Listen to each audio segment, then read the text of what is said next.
Malaysia sertai BRICS, Su-57 tidak lama lagi akan dibeli, langkah baharu dalam diplomasi dan pertahanan negara. Sebelum admin bincang lebih lanjut, harap penonton setia Si Raja Langit tengok berita ini sampai habis agar tidak gagal pemahaman.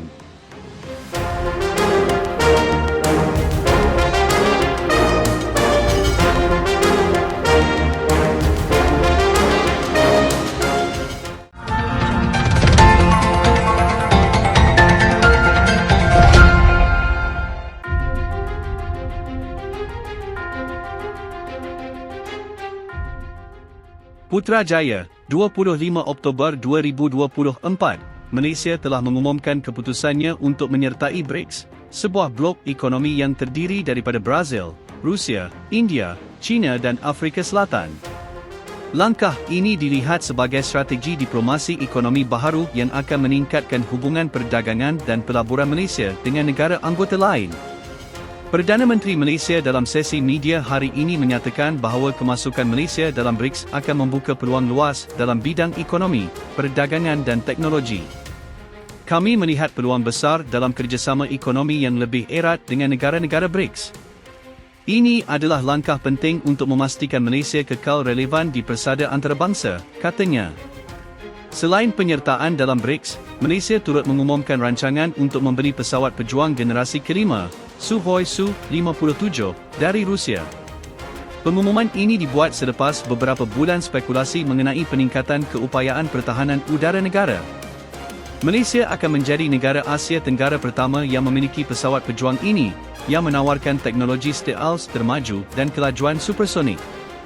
Menteri Pertahanan menyatakan pembelian ini adalah sebahagian daripada langkah memperkasakan keselamatan udara negara.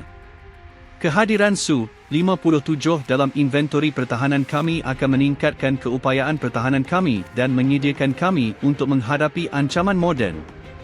Kami mahu memastikan kuasa udara kami setanding dengan negara maju lain di rantau ini, katanya. Kemasukan Malaysia dalam BRICS dijangka mempunyai implikasi ekonomi yang ketara, termasuk peluang untuk meningkatkan pelaburan langsung asing dan meluaskan pasaran produk tempatan. Hubungan perdagangan dengan negara BRICS seperti China dan India, yang merupakan antara ekonomi terbesar dunia, boleh membantu Malaysia meningkatkan ekspor dalam sektor teknologi dan pembuatan.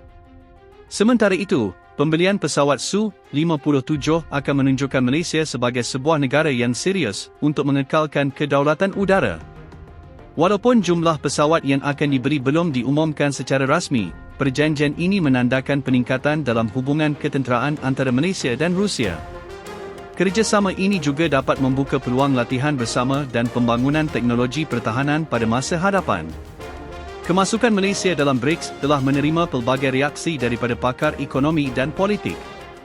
Ada pihak yang mengalu-alukan langkah ini sebagai strategi yang boleh mengukuhkan kedudukan Malaysia dalam ekonomi global, manakala ada pihak yang memberi amaran bahawa Malaysia perlu berhati-hati dalam memastikan kepentingan negara terpelihara dan tidak terlalu bergantung kepada pengaruh asing.